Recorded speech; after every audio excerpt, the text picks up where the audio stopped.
अदब नाजरीन, T news के इस खुसूसी मुबाहिसे में आप तमाम का खैर मकदम है। वक्फ बिल पार्लियामेंट से पास हो गया। दोनों ऐवानों में बआसानी बिल पास करवाने में मोदी हुकूमत कामयाब हो गई, लेकिन बिल पर खूब गर्मा गर्म बहस जारी रही। सख्त नोक झोंक के बीच मुसलमानों की मौजूदा हालात के तनाज़र पर भी बात छेड़ी। सबने अपने अपने अंदाज में दलाइल के साथ बिल की मुखालिफत की। इसके बावजूद बिल पास हो गया। मुसलमानों के धरने, एहतजाज और रैलियां सब बेफैज़ हो गई।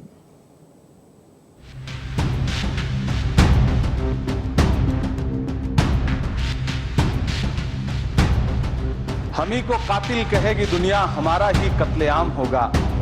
हम ही कुएं खोदते फिरेंगे, हम ही पे पानी हराम होगा। वक्फ तरमीमी बिल 2024 बिलाखिर पार्लियामेंट के दोनों ऐवानों से पास हो गया। इस बिल को लेकर मुल्क भर में कहीं सख्त तो कहीं नर्म रवैये के साथ मुसलमानों ने एहतजाज किया। चूंकि ये मामला मुल्क की सबसे बड़ी अक़लियत की वक्फ की हुई जायदादों से मुताल्लुक था, मरकजी हुकूमत ने पूरी जिद और हरधर्मी के साथ दोनों ऐवानों में अपनी अफरादी क़ुव्वत के बल पर इस बिल को पास करवा लिया। सबसे शर्मनाक पहलू आंध्र प्रदेश के चीफ मिनिस्टर चंद्रबाबू नायडू और बिहार के वजीर आला नीतीश कुमार का मुसलमानों से मुंह मोड़कर एनडीए को गले लगाना था। लम्हे आखिर तक मुसलमानों को इन दोनों कायदीन से बड़ी उम्मीद थी, लेकिन दोनों कायदीन ने मुसलमानों के पीठ में छुरा घोंपने का काम किया, जिसको लेकर मुसलमान इन दोनों पार्टियों से उतना ही नाराज है जितना भारतीय जनता पार्टी से रहते हैं। बिल की तायद में एनडीए कायदीन ने जितनी शिद्दत के साथ इसकी ज़रूरत जाहिर की और ये बावर करवाने की कोशिश की कि ये बिल मुसलमानों के हक़ में बेहतर है, वहीं अपोजिशन जमातों ने, जिसमें बशमूल बीआरएस के राज्यसभा रुकन सुरेश रेड्डी ने इस बिल की मुखालिफत करते हुए भारतीय जनता पार्टी की मुस्लिम दुश्मनी पर खुलकर बात की। मैं बीआरएस पार्टी की तरफ से इस बिल के खिलाफ में ठहरा हूं sir. Chairman sir, we heard the honorable minister when he gave the gist of the bill, और मुझे जहां तक समझ में आई उनके जिस्ट में, हम समझते हैं कि जितना भी मिनिस्टर साहब ने सभा में बताया, 75% of the content can be done through an administrative process. We don't really need a bill.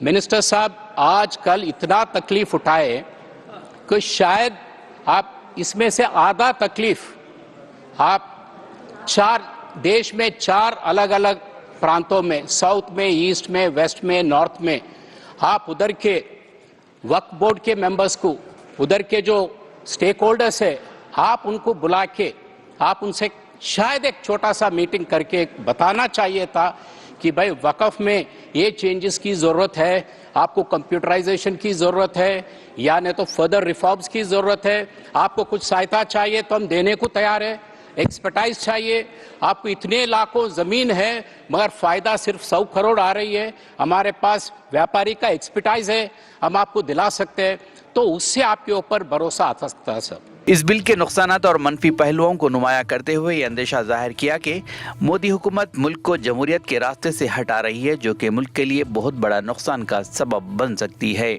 मिसाल के तौर पर मोहिबुल्लाह साहब जिस मस्जिद के इमाम है, पार्लियामेंट के सामने मस्जिद है सर, 123 प्रॉपर्टीज में मस्जिद है, डिस्प्यूट चल रहा है। कल कलेक्टर या डिस्ट्रिक्ट ऑफिसर बोलेगा कि भाई साहब ये गवर्नमेंट प्रॉपर्टी है, स्टिकर लगा दिया जाएगा, मस्जिद बंद, गवर्नमेंट प्रॉपर्टी हो गई, होगी ना सर। अब ये बताइए, आप जब से यहां पर पूरे बीजेपी रूलिंग पार्टी हमको ज्ञान दे रहे हैं कुछ नहीं होगा, कुछ नहीं होगा, मैं दलील के साथ बता रहा हूं आपको, ये मस्जिद दिल्ली गवर्नमेंट बोलती हमारी है, वक्फ दिल्ली वक्फ बोलता हमारी है, तो सर वक्फ बाय यूजर, अगर मैं अपनी गवर्नमेंट के खिलाफ वक्फ बोर्ड वक्फ बाय यूजर इस्तेमाल नहीं करेगा तो क्या है सर। अच्छा, ये अमेंडमेंट जब हो जाएगा तो मुझे कहने दीजिए सर, सिर्फ प्राचीन मंदिरों की हिफाजत होगी, मस्जिदों की नहीं होगी। अब सर आप आ जाइए, अगर डिस्प्यूट मेरा एंशिएंट मॉन्यूमेंट से वक्फ का एक मिसाल दे रहा हूं, दिल्ली में 172 वक्फ प्रॉपर्टीज एएसआई कंट्रोल में है, मैं तो हार ही गया वो, क्योंकि मेरे पास डॉक्यूमेंट नहीं है। आप कह रहे हैं कि डॉक्यूमेंट चढ़ाओ, अगर मेरा गवर्नमेंट से डिस्प्यूट चल रहा है मैं तो क्लेम ही नहीं कर सकता, क्योंकि आप जज बनेंगे, आप ही फैसला करेंगे, और जब तक आप फैसला नहीं करते वो वक्फ की प्रॉपर्टी नहीं होगी, वो प्रोविजन डाल दिया आपने। अच्छा, अगर मेरा डिस्प्यूट एनक्रोचर से होगा सर, तो एनक्रोचर में तो आपने तो 107 को डिलीट कर दिया। आप रातों रात खाबिज को, एनक्रोचर को मालिक बना रहे हैं। हम ही को कातिल कहेगी दुनिया, हमारा ही कत्लेआम होगा। हम ही कुएं खोदते फिरेंगे, हम ही पे पानी हराम होगा। सभापति महोदय, सन 1947 में दिल्ली की जामा मस्जिद की तारीखी सीढ़ियों पर खड़े होकर के भारत रत्न मौलाना अबुल कलाम आजाद साहब ने कहा था कि मुसलमानों कहां जा रहे हो, यह है तुम्हारा मुल्क, यहां तुम्हारे आबाओ अजदाद की कब्रें हैं। उस वक्त मौलाना आजाद की ये सदाएं सुन करके लोगों ने अपने सरों की गठरियां उतार करके रख दी थी। आज उसी दिल्ली में मौजूद देश की संसद में एक बिल आया है जो हमसे उसी जामा मस्जिद की सीढ़ियों के सबूत मांगेगा, जो उन्हीं सीढ़ियों के पास अपनी कब्र में सोए हुए मौलाना आजाद को फिर से कब्र से सदा देनी पड़ेगी कि ये जो कब्र है वो मेरी कब्र है, ये किसी सरकार की जागीर नहीं है। सभापति महोदय, मैं जहां खड़ा हूं इसी संसद भवन के सामने सड़क के उस पार अपनी कब्र में सोए हुए भारत के पूर्व राष्ट्रपति फखरुद्दीन अली अहमद की कब्र है। शायद अब उस कब्र से भी सदाएं आए कि ये कब्र मेरी कब्र है, ये सरकार की जागीर नहीं है। जैसा कि आप जानते हैं कि हिंदुस्तान में आजकल मुल्क की सबसे बड़ी अक़लियत, जिनकी आबादी लगभग 25 करोड़ है, समाजी माशी तौर पर अपने आप को यतीम समझने लगी है और इसी बात का फ़ायदा उठाते हुए बीजेपी की क़ियादत वाली एनडीए हुकूमत मुसलमानों की हर लिहाज से घेरा तंग कर रही है और पहले ही तलाक़ का क़ानून, फिर सीएए का शोशा और अब वक्फ तरमीमी बिल पास करवाने में ये वाज़े पैगाम दिया गया है कि जो हम जो चाहेंगे कर सकते हैं। दरअसल इलाक़ाई सतहों पर सेक्युलर नज़रियात की हामिल सियासी पार्टियां, और इसकी बड़ी वजह कहीं जा सकती है। खैर, जो भी हो, मुल्क में तेज़ी से बदलते सियासी हालात और नज़रियात अफसोसनाक हैं। आज हमारे साथ इस मौजू पर बात करने के लिए मौजूद है आली जनाब मोहतरम अल्लामा एजाज़ फ़र्रुख साहब, जो आप जानते हैं कि हैदराबाद के ही नहीं बल्कि इस रियासत के और मुल्क के जाने माने दानिश्वर हैं और बहुत बड़े मौरिख़ भी हैं। उनको हमने इस मौजू पर बात करने के लिए मदऊ किया है। अल्लामा साहब, आपका खैर मक़दम है हमारे इस प्रोग्राम में। तो आप तो सब चीज़ों से वाकिफ़ हैं और अभी आप थोड़ा हमारा पैकेज भी आपने देखा, ऑडियो विजुअल भी देखा। तो अब हम कहाँ पर ठहरे हैं? जब बिल पास हो गया है तो इसके आगे क्या है? बिल तो पास हो गया जी, और बहुत वाज़ेह अक्सरियत से हुआ, कम अक्सरियत से हुआ, ये मबाहिस सिर्फ एनालाइजेशन के लिए ठीक है, लेकिन बिल पास हो गया और दोनों ऐवानों में पास हो गया। ज़रूरत इस बात की थी कि इस बिल को मंजर आम पे लाने से पहले अवाम को रोशनास करवाया जाता कि अवाम के लिए किस हद तक मुफीद है, किस हद तक के सूदबंद है, किस हद तक के फ़ायदा बख्श है।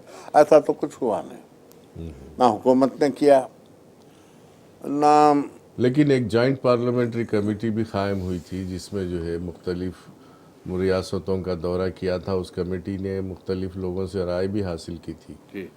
तो एजुकेटिव अंदाज में नहीं हुआ था, लेकिन जो भी था कि भाई जब बिल आएगा तो ये तो नेगेटिव है, इसलिए हर कोई उसकी मजम्मत कर रहा था। आपने जॉइंट काउंसिल में रखा, उसको कमेटी में रखा, उसके खदोखाल वादे नहीं किए गए। इतने लोगों ने बैठ के फैसला कर लिया, एक्शन कमेटी ने फैसला कर लिया कि ये पास हो जाना चाहिए पास। ये तो मुझे ऐसा महसूस होता है कि एक तरफा हुआ। बिल्कुल। और ये एक तरफा होने की वजह से जिनके ताल्लुक से ये बिल लाया जा रहा है खुद उनको ही खबर नहीं थी कि इसमें क्या, और ना आज खबर है। बात सिर्फ इतनी है कि हम भी कहे सुने पर ही भरोसा कर रहे हैं कि बिल नुकसानदेह है, बिल नुकसानदेह है, बिल नुकसानदेह। बीजेपी कह रही है आपके लिए फ़ायदा बख्श है, फ़ायदा बख्श है, तो ये फ़ायदा बख्श क्या है और नुकसानदेह क्या है? रही बात ये कि जहाँ तक कमेटीज़ की बात की जा रही है, उससे मुसलमानों का अंदेशा पैदा हो गया कि कमेटी में 2 अफराद गैर मुस्लिम होंगे, 2 ख़वातीन होंगी और ये नहीं बतलाया गया कि बाकी कौन कौन होंगे, तो उससे तशवीश ये हो रही है कि भाई ये मुस्लिम वक्फ बोर्ड था ये, तो इसमें आपने दीगर अराकीन को क्यों शामिल किया? ये ख़वातीन का, अगर आप ये कहते हैं कि ख़वातीन को बराबर का मौका मिलना चाहिए, तो औकाफ में ख़वातीन का क्या रोल है? औकाफ में किसी नॉन मुस्लिम का क्या रोल है? क्योंकि वो तो जिस मकसद के लिए वक्फ किया गया वो कसीर जहाद मकासद हैं। किसी एक मकसद के लिए एक चीज़ वक्फ नहीं की जाती है, कसीर जहाद मकासद है। मकासद कई हैं, कोई तालीमी मकसद के लिए, कोई रिफाही मकसद के लिए है, कोई ज़ियारत के मकसद के लिए है, कोई हज के मकसद के लिए है, कोई लाइब्रेरी के मकसद के लिए। आदमी कई मकासद के लिए अपनी अपनी जायदादों को वक्फ कर सकता है वक्फ बोर्ड में, और हैं भी जिन मिसाल के तौर पे मैं तो और आपसे ज़्यादा सेक्युलरिज्म की बात करना चाहता हूँ। जिस तरीके से आप मुस्लिम वक्फ बोर्ड में दीगर मज़ाहब के अरकान को या ख़वातीन को इसमें शामिल करना चाहते हैं, क्या ख्याल है एंडोवमेंट में भी दीगर मज़ाहब के लोगों को शामिल किया जाए? ये भी होना चाहिए उसूलन। तो क्या आपने ऐसी कोई तजवीज़ रखी है कि इसके बाद एंडोवमेंट में मुसलमान के भी 2-4 अराकीन शामिल रहेंगे? और अगर शामिल हो जाएं तो क्या हिंदू कानून के हिसाब से, हिंदू मज़हब के एतबार से ये आप तवक्को कर सकते हैं कि मुसलमान उनको बराबर पूरा करने के मौक़िफ़ में है या नहीं है? या अगर हो जाए तो क्या आप कबूल कर लेंगे? तो जिस चीज़ के लिए जो वक्फ है, जो शख्स उसमें मुनासिब है, बेहतर है, वो होना चाहिए। मगर क्या मुसलमान इस दिन के लिए पहले से राज़ी नहीं था या तैयार नहीं था? मैं तैयार नहीं था। क्यों तैयार नहीं था? जब आपको पता था कि आपकी औकाफ की करोड़ों की जायदाद कौड़ियों के दाम बेची जा रही है, आपके पास लैंको हिल्स आ जाता है, आपके पास एयरपोर्ट आ जाता है, आपके पास स्टेडियम्स आ जाते हैं उस ज़मीन पर, और मंशाए वक्फ के ख़िलाफ़ जब ये होता है तो जब कहाँ गए थे सब पूछने बहुत वाले? मादरत के साथ आपने बहुत अच्छी जहत दिखाई है, एक संत दिखाई है गुफ्तगू के लिए। बहुत सही कहा आपने। मुसलमान करता भी तो क्या करता? किस पे भरोसा करता? किसे वकील करे? किससे मुंतफी चाहे? किससे गुफ्तगू करे? आप दुरुस्त कह रहे हैं। हमारी आंखों के सामने लैंको हिल्स बन गए। मैं तो आपसे ये कहूँ, वक्फ बोर्ड बाद में बना, मैं तो उससे पहले से हूँ यहाँ। अब हम हैदराबाद से बात कर रहे हैं, तेलंगाना में बात कर रहे हैं, नज़र हमारी मुल्क की पूरी सूरत हाल पर भी है, साथ ही साथ रियासत की सूरत हाल पर भी है।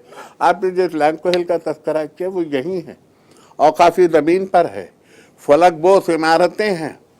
मुझे ऐसा लगता है कि वक्फ बोर्ड में या तो अंधे बैठते हैं जिनको कुछ नज़र नहीं आता, नाबीना लोग हैं ये लोग, या फिर ऐसे लोग बैठते हैं कि जिनके अपने मफादात ने उनको देखने से मना कर रखा।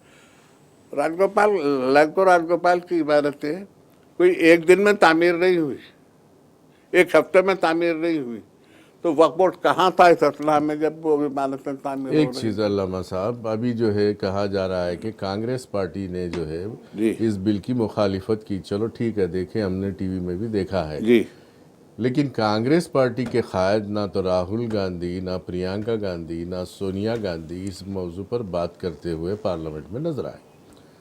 और ये जो लैंको की बात आप कर रहे हैं ना, जो टॉपिक आई है, लैंको हिल्स का जो लगड़ा पार्टी राजगोपाल था वो भी कांग्रेस का एमपी था। बिल्कुल। कांग्रेस की हुकूमत में वो लैंड बेची गई।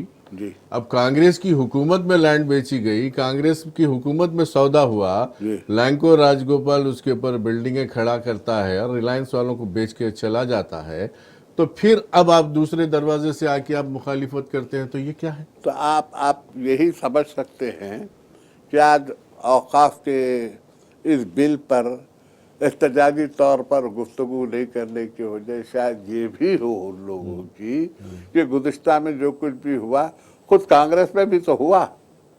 नहीं, ये शुरुआत हुई तो कांग्रेस में ही शुरुआत हुई थी ना, जाहिर है। हाँ।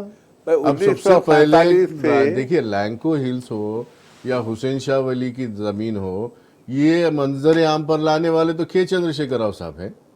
अगर वो मंजर आम पर नहीं लाते, वो केस नहीं करते, तो दुनिया गाफिल थी, किसी को पता ही नहीं था कि लैंको हिल्स की ज़मीन भी औकाफ की ज़मीन है और उस ज़मीन का ताल्लुक हुसैन शाह वली दरगाह से है। नहीं, केसीआर साहब ने ये किया, केसीआर साहब के हम शुक्रगुजार भी हैं ये इत्तला पहुँचाने पर। लेकिन अर्ज़ गुजारिश ये है कि क्या वक्फ बोर्ड को मालूम नहीं था कि ये ज़मीन औकाफ की है, हुसैन शाह वली की है? मालूम था लेकिन ना। हुकूमत कांग्रेस की थी ना साहब, जब कि एक मरतबा कांग्रेस की थी, एक मरतबा तेलुगु देशम पार्टी की थी, एक मरतबा नारा चंद्रा बाबू नायडू साहब वाली पार्टी तेलुगु हाँ, देशम तो नारा चंद्रा बाबू नायडू साहब ने जो शुरू किया था जी वो भी देख सामने आ रहा है जी। अब आप देखिए, नारा चंद्रा बाबू नायडू साहब ने हमारे इफ्तार की दावत में नमाज पढ़ी और वहाँ के मुसलमानों को एश्योरेंस दिया कि मैं आपके साथ हूँ, आपकी तरक्की करूँगा, आपके लिए फलां करूँगा, और आप जो है वक्फ बिल के तायद में वोट डालते हैं आप। जनाब अली, बात करता हूँ तो फिर दूर तलक जाएगी। नारा चंद्रा बाबू नायडू ने तो एनटी रामाराव से भी ये, उनको भी ये अहद किया था उनके साथ, और उनसे भी ये बात कही थी कि मैं आपकी बेटी को खुश रखूँगा, उसको सोने चांदी की झुलाऊँगा, ये करूँगा वो करूँगा। लेकिन उसके बाद क्या हुआ ये आप भी जानते हैं, मैं भी जानता हूँ। नारा चंद्रा बाबू नायडू को काबिल भरोसा आदमी तो कभी थे ही नहीं। पहली बार जब नारा चंद्रा बाबू नायडू ने बीजेपी के साथ मफाहमत की थी, जी बिल्कुल थी। आंध्र प्रदेश था, मुत्तहिदा हाँ, आंध्र प्रदेश जी था, हाँ, जब तेलंगाना नहीं बना जी था। हाँ। उस वक्त एक ही वाहिद हमारे मंत्री थे, बशीरुद्दीन बाबू खान साहब, जो education minister and minority welfare minister थे, और उनकी गैरियत देखिए, उन्होंने इस्तीफा दे दिया। बिल्कुल। और आज नूर मोहम्मद फारूक साहब, एनएमडी फारूक साहब वजीर हैं, ना तो मजम्मत करते हैं ना इस्तीफा देते हैं। देखिए हर एक का ज़र्फ अलग अलग है। क्यों? हमारे बशीरुद्दीन बाबू तेलंगाना खान वाले जज्बाती है, आंध्रा वाले नहीं है। ये बात हो सकती है। ये बात हो सकती है। तेलंगाना वाले गैरतमंद है, आंध्रा वाले क्या होते हैं ये मैं नहीं जानता। तो बशीरुद्दीन बाबू खान साहब बहुत शरीफुल नफ्स आदमी थे, उनको अच्छा नहीं मालूम हुआ चंद्रा बाबू नायडू की तायद बीजेपी के साथ वहाँ जाकर उनसे मिलना, इनको अच्छा नहीं मालूम हुआ। मैं थोड़ा सा इस्तिलाहात को रोक रहा हूँ। मैं हिंदू मुसलमान की इस्तिलाहात में, पार्टी के अपने अपनी अफकार होते हैं। बीजेपी होगी बहुत अच्छी पार्टी किसी के लिए नहीं हो सकती है। कांग्रेस किसी के लिए बहुत अच्छी पार्टी हो सकती है, लेकिन एक तनकीद निगार के लिए तो सारे दावियों का जायजा लेके बात करना पड़ता। 1947 से लेके आज तक कांग्रेस के जो अदवार गुजरे हैं, कांग्रेस का जो किरदार रहा है, कांग्रेस के दौर में क्या क्या कुछ हुआ है, इसका जायजा लेने के बाद आप किसी एक सियासी पार्टी को, बल्कि किसी सियासी पार्टी को आसमान से उतरी हुई पार्टी नहीं बता सकते। अभी देखिए आप, तेलुगु देशम, नीतीश कुमार की पार्टी जेडीयू, ये दोनों पार्टियां अगर चाहती तो बिल पास नहीं होता था। बिल पास नहीं होता। और ये दोनों पार्टियां मुसलमानों के वोटों से इख्तिदार पे आई हुई। यही तो कहे, यही तो बात है। आपने आगाज ही में ये बात कही कि 25 करोड़ मुसलमान, शायद कुछ इससे ज्यादा ही हो। ज्यादा ही। आपने तो बहुत एहतियात के फिगर दिया है, शायद इससे ज्यादा ही हो। मैं तो मुल्क का 25% तक कहने के लिए तैयार हूं, अगर मरदमशुमारी वक्त पे हो जाए। मैं ये अर्ज करता हूं कि आप क्या लाएअमल करार देते हैं मुसलमानों के लिए? क्या करे मुसलमान? किस पे भरोसा करे? जिस पे भरोसा करता उसका ये हाल निकल आता। चंद्रबाबू नायडू सेक्युलरिज्म की तो बहुत बातें करते रहे। सर पे कोई टोपी पहन के नमाज की सफ में खड़े हो जाने से मुसलमानों का हमदर्द साबित नहीं होता। आपके सामने हैं बहुत सी टोपियां, आपकी निगाहों में हैं, लेकिन वो कितने सूदमंद हैं, कितने फायदा बख्श हैं, कितने मुसलमानों के हमदर्द हैं, ये कहना मुश्किल है। आज मुसलमान एक ऐसे दहाने पे आकर खड़ा हुआ है कि आगे कुआं है, पीछे खाई है, न इधर जा पाता है न इधर जा रहा।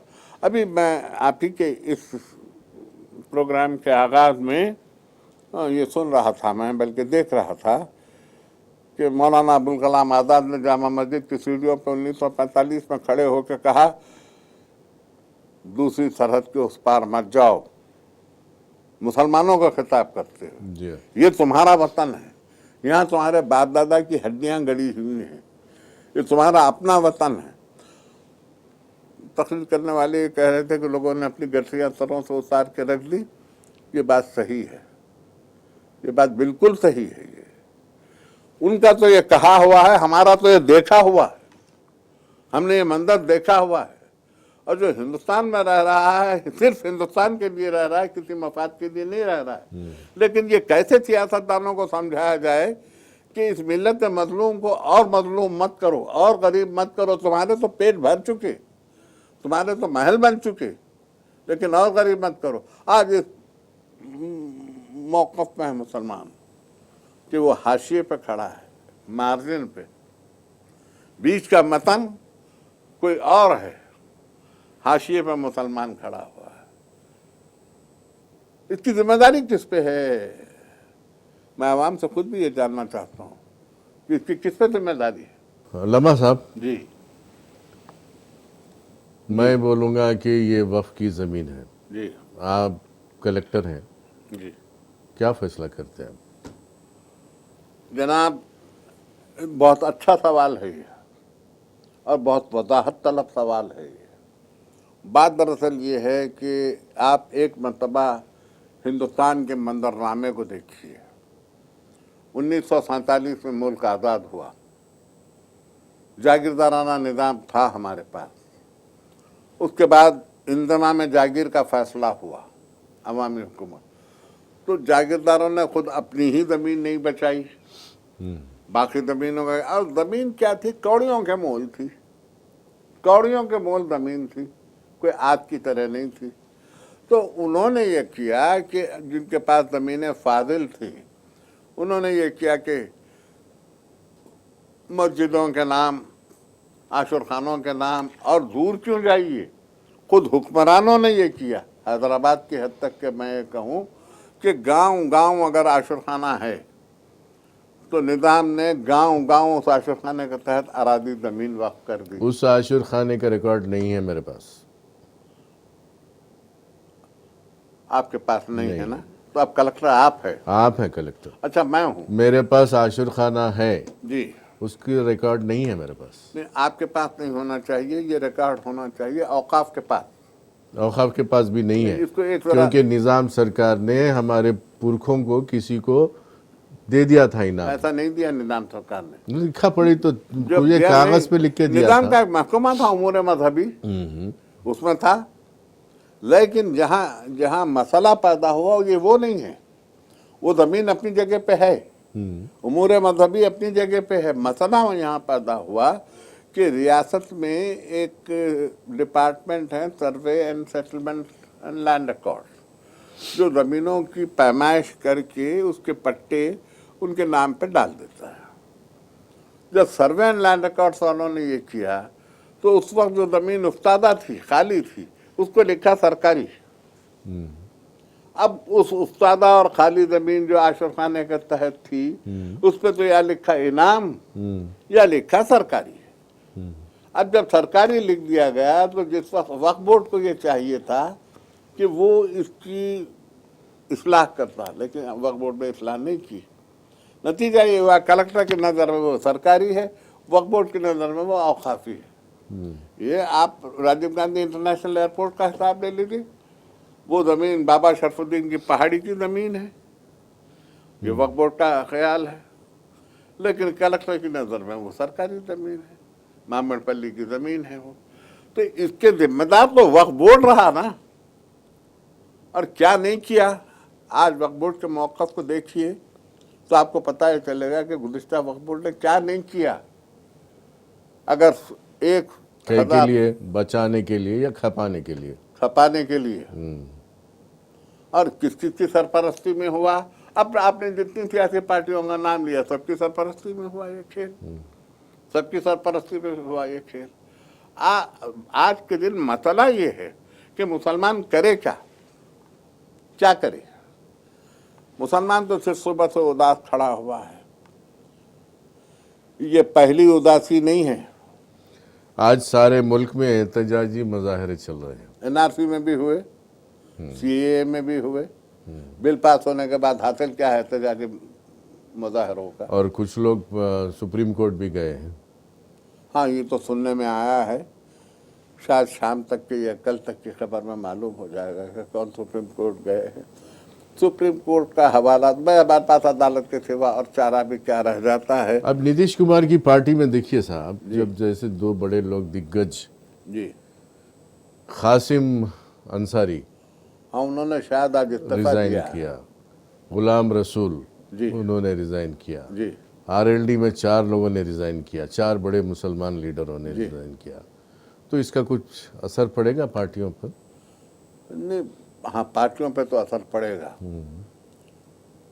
लेकिन मैं एक बात फिर मैं माजरत चाहूँगा। फरमाइए। ये जो आज आपने इस्तीफा दिया है, जी, ये बात आपने बिल पेश होने से पहले नीतीश कुमार के सामने क्यों नहीं की? नहीं, जो आपने आज किया है वो गुज़िश्ता कल क्यों नहीं किया? वही तो बोलना चाह रहा हूँ। जी, वो अगर आपने कल कर दिया होता तो ना नीतीश कुमार के मत खैर फारूक साहब को तो छोड़ दीजिए, वो इस्तीफा के आदमी नहीं है वो, और उनको औकाफी अरादी से कोई ताल्लुक भी नहीं है वो। उनको तो एक वजारत चाहिए, वो है, वो बैठे हुए हैं, इसके पहले भी वो बैठे हुए थे, वो आज भी बैठे हुए हैं।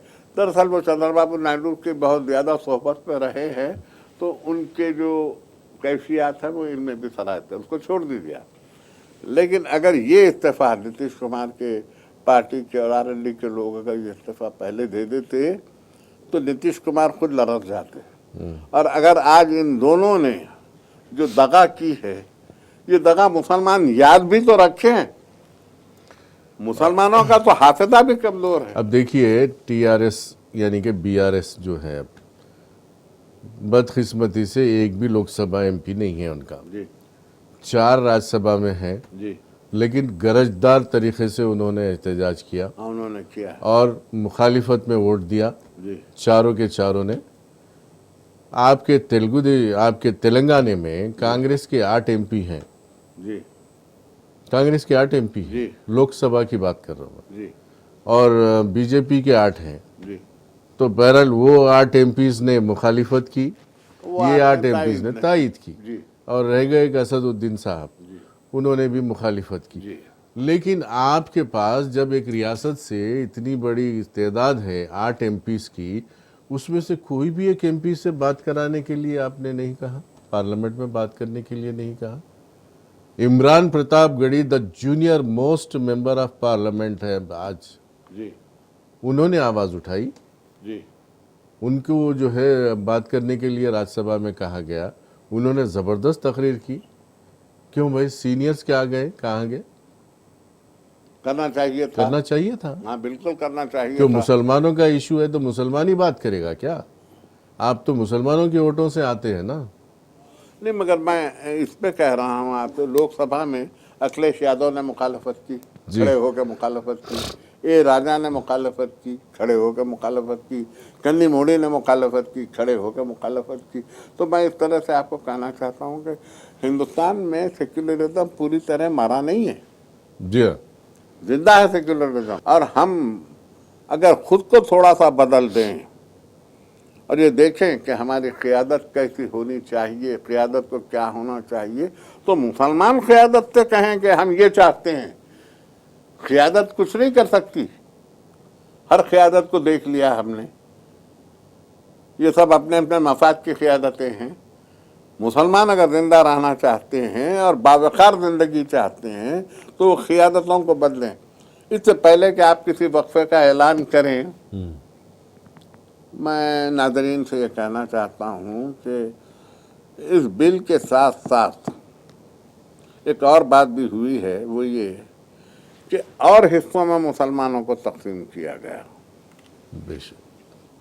जैसे ये कहा गया कि इस्माइली फ़िरका अपना बोर्ड बना ले,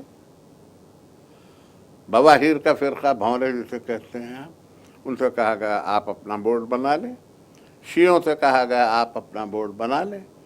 अब इस सूरत हाल में मैं बवाहिर और इस्माइली तबके के रुझानात का तो कह नहीं सकता, लेकिन जैसा कि मुझे इत्तलाआत हैं, शिया फ़िरक़े का तो मुतालबा है कि अलहदा बोर्ड बने, ये मुतालबा जोर पकड़ जाएगा और पकड़ा जाना चाहिए, इसलिए कि शिया प्रॉपर्टीज 15% से ज़्यादा हैं अलहदा तेलंगाना में भी, और तेलंगाना और आंध्र प्रदेश मिलाकर जो बोर्ड है उसमें भी, दोनों में हैं ये। और उनकी जायदादों को खुद शिया वक्फ का जो मेंबर है उसने हिफाजत नहीं की। गुज़िश्ता 20 साल का रिकॉर्ड देने के लिए तैयार हूं मैं। ये जितने 7-8 साल गुजरे हैं, ये इसके पहले के 7-8 साल जो गुजरे हैं वो, उसके पहले के जो साल गुजरे, किसी ने तहफ़्फ़ुज़ नहीं किया।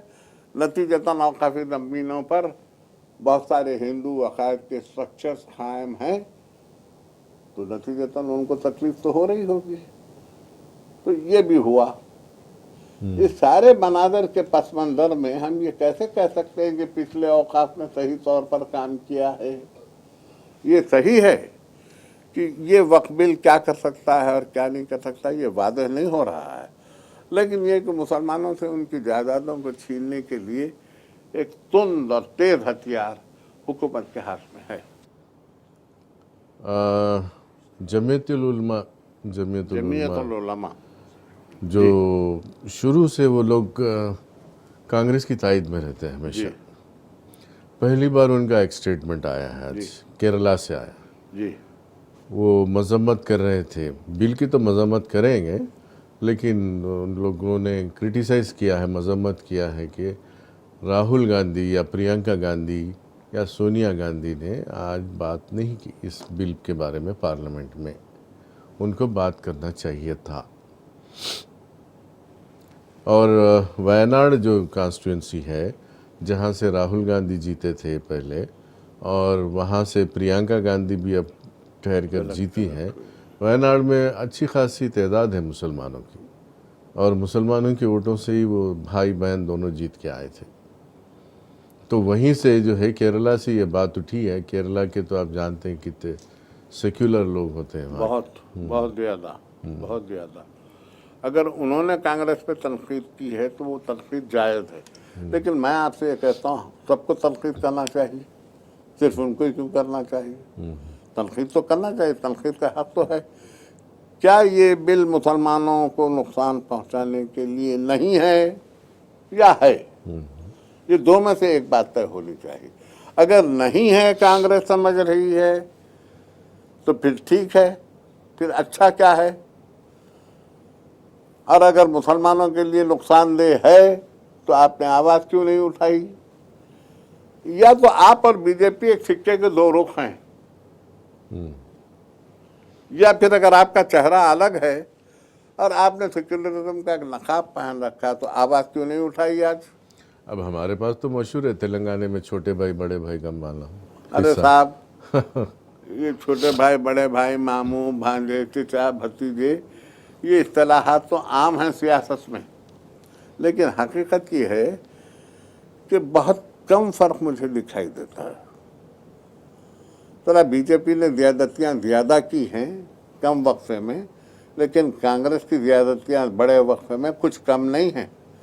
कभी आपने फिर मुझे याद किया और किसी और मौजू पे गुफ्तगू रही, मैं तो सियासी आदमी नहीं हूँ, लेकिन मैंने हिंदुस्तान को देखा है।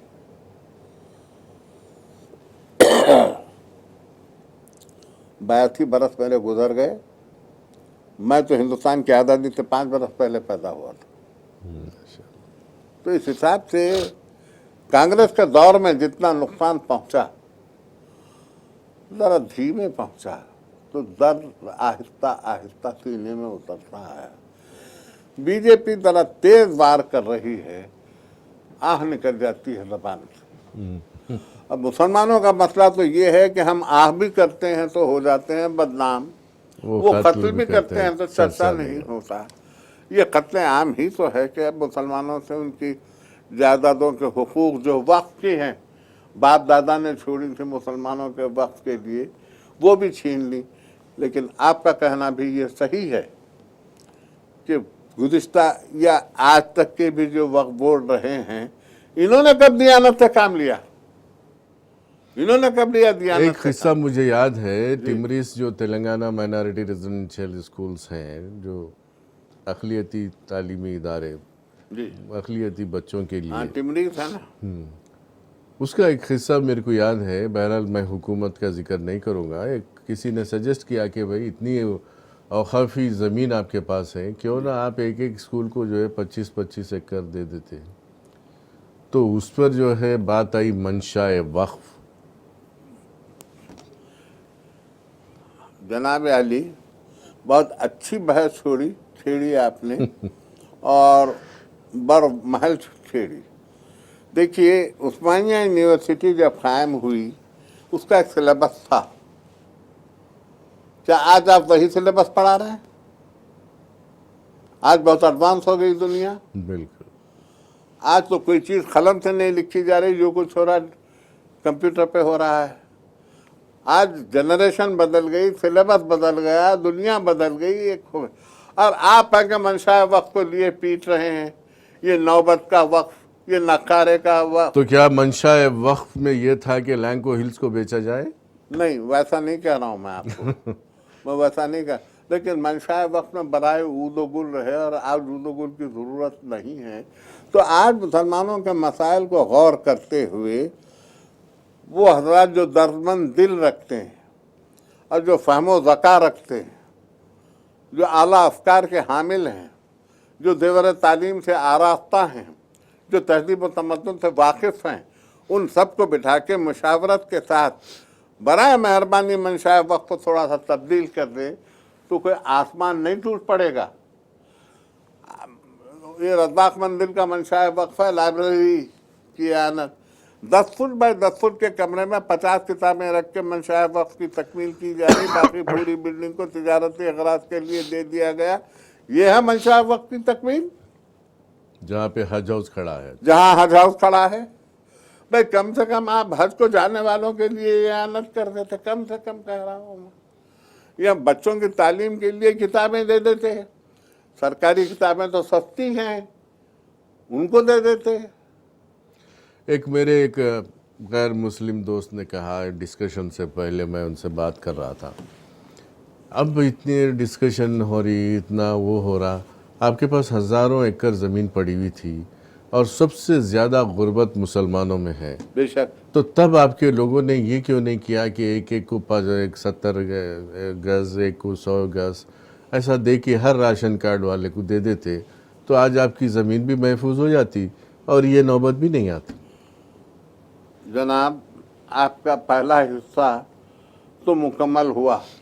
किसी को 70 गज, किसी को 85 गज, किसी को 100 गज, ये ज़मीन तो गई लोगों के पास, मगर लैंड ग्रैबर के थ्रू गई और वक्फ बोर्ड ने उसको ऐसा करवाया। आपकी क्या राय है इस सिलसिले में? भाई बैठा हुआ आदमी कुर्सी पे और उसको ये भी ना, भाई आप चाहते थे ज़मीन बढ़ जाए, ज़मीनें बढ़ गई। मौला अली की 400 एकड़ ज़मीन आपको 100 गज का 2 गज आपको नहीं मिलेगी। इमाम दामिन अलैहिस्सलाम के पहाड़ की ज़मीन मुसलसल ऐसे ही घेरी जा रही है, आपको नहीं मिलेगी। दे तो रहे हैं, ये है कि आप ये चाहते थे कि आम तकसीम हो, वो ज़रा लैंड ग्रैबर्स के थ्रू तकसीम हो रही है, कुछ सियासतदानों के ज़ेर साया हो रही है, कुछ जो क्या कहते हैं आपको ज़मीनात पे कब्जा करने वाले प्रोफेशनल्स जो हैं उनके तहत हो रही। काम तो आपका हो रहा है, आपको आपकी ख्वाहिश के मुताबिक हो रहा है काम, तकसीम तो हो रही है, ज़मीन कहीं नहीं है और नजरें ढूंढ रही हैं। अच्छा अल्लामा साहब, एक बात बताइए, आपकी उम्र के बारे में आपने बताया, आज़ादी से पहले 5 साल पहले आपकी पैदाइश हुई। एक केस बता दीजिए जो आपके वकीलों ने जीता है वक्फ बोर्ड के। साहब उस वक्त तो वक्फ नहीं था, मगर जब कायम हुआ, नहीं बस जब से कायम हुआ। हाँ, जब से वकील होते ही इसलिए हैं कि मुफाहमत करके अपना फायदा देंगे। कोई केस नहीं। कोई जनाब अली बाबरी मस्जिद का केस नहीं जीता वकील, वादे कहता हमारे पास के वक्त मैं सबके चेहरे जानता हूँ, सबको जानता हूँ जिन्होंने औकात के जायदादों को मिलयामेट किया, सबके चेहरे मेरे सामने हैं। पैदा हुए वकील तो इब्लीस ने कहा लो आज हम भी साहिब औलाद हो गए। यह है वकीलों का किरदार। तो अब ये बिल में क्या है, वकीलों को भी रिप्लेस कर दिया गया है, वक्फ बोर्ड के वकीलों को भी हटा दिया गया है इस बिल में। नहीं, वकीलों को हटा दिया गया हो, लेकिन वकील की तो कहीं ना कहीं जरूरत पड़ेगी। लेकिन वहाँ पे जो है कलेक्टर के पास जो है, collector itself is a magistrate ना। ठीक है, मजिस्ट्रेट है वो, लेकिन ये है कि अब फर्ज कर लीजिए कि गैर कानूनी कब्जे हैं, तो ये आने वाला बोर्ड भी ये चाहेगा कि ये गैर कानूनी कब्जे या तो कानूनी हो जाएं या कब्जे बर्खास्त हो जाए।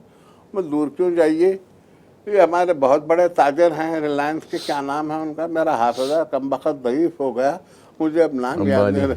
ये हाँ वो धीरू भाई के लड़के हैं अंबानी। हाँ, उनकी पूरी बिल्डिंग खड़ी हुई है वक्फ की जमीन पर। मुझे नहीं मालूम कि आज वो अफसोस कर रहे हैं या ईद मना रहे हैं। अगर इस बिल से वो खुश हैं तो आज ईद मना रहे हैं, और इस बिल से वो अफसरदा हैं, ये समझ रहे हैं कि नहीं मुझसे जमीन वापस ले ली जाएगी, तो वो अफसरदा है। देखना ये है कि वो कैसे वापस लेते हैं। सेंट्रल हज कमेटी क्या सो रही थी उस वक्त? कोई तो पूछे। 25 करोड़ मुसलमानों में से एक तो खड़े होकर पूछे। वक्फ काउंसिल पूछे तो सही। भाई इतनी बड़ी इमारत है उसकी, किसी ने पूछा ही नहीं। लेकिन एक चीज़ है साहब, इसमें जो है ये वक्फ बिल जो भी हो, आने वाले दिनों में क्या होगा पता नहीं, अल्लाह ही मालिक है, लेकिन सबके चेहरों पे से नकाब तो उतार दिया इसने। बेशक बेशक। देखिए, कभी कभी ज़लज़ले आते हैं तो हम ये समझते हैं कि हमारी बर्बादी हो गई, लेकिन यही ज़लज़ले हमारे अंदर नई ताकत भी देते हैं कि हम अपने हाथ से एक नई तामीर करें। जापान आपके सामने है। इसी तरीके से ये जो बिल आया है, मेरा ख्याल है एक मरतबा हम मुसलमानों को मुतनब्बह करके, उनको तंबीह करके, फिर से उनके शऊर को जगा के शायद मुत्तहिद होने की तौफीक देने के लिए आए। अगर ऐसा हुआ है तो मुबारक है। चलिए, हम तो चाहेंगे कि कम से कम अब तो सब मुत्तहिद हो जाएं, सब मिलकर एहतजाज करें, सब मिलकर आने वाले दिनों में इसका सामना करें। और दूसरा तो कोई रास्ता नज़र नहीं आता। सबको मालूम है कि इन लोगों में इत्तेहाद नहीं है, कई फ़िरक़े हैं, कई ग्रुप्स हैं, कई मसलकें हैं, लिहाजा सबको इस बात का अंदाज़ा है। लेकिन अब तो कम से कम पूरे एक हो जाएं, एक प्लेटफॉर्म पर आ जाएं, तो बिल्कुल कुछ ना कुछ हो सकता है। आगे अल्लाह मालिक है, कोई ना कोई रास्ता निकल सकता है।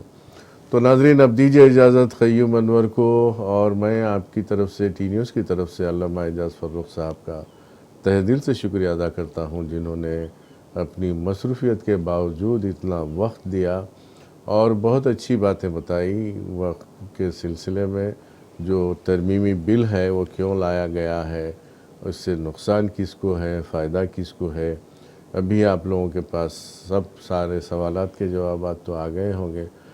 अब दीजिए इजाज़त, मिलते हैं अगले प्रोग्राम में। देखते रहिए टी न्यूज़, तेलंगाना की दिल की धड़कन। खुदा हाफ़िज़।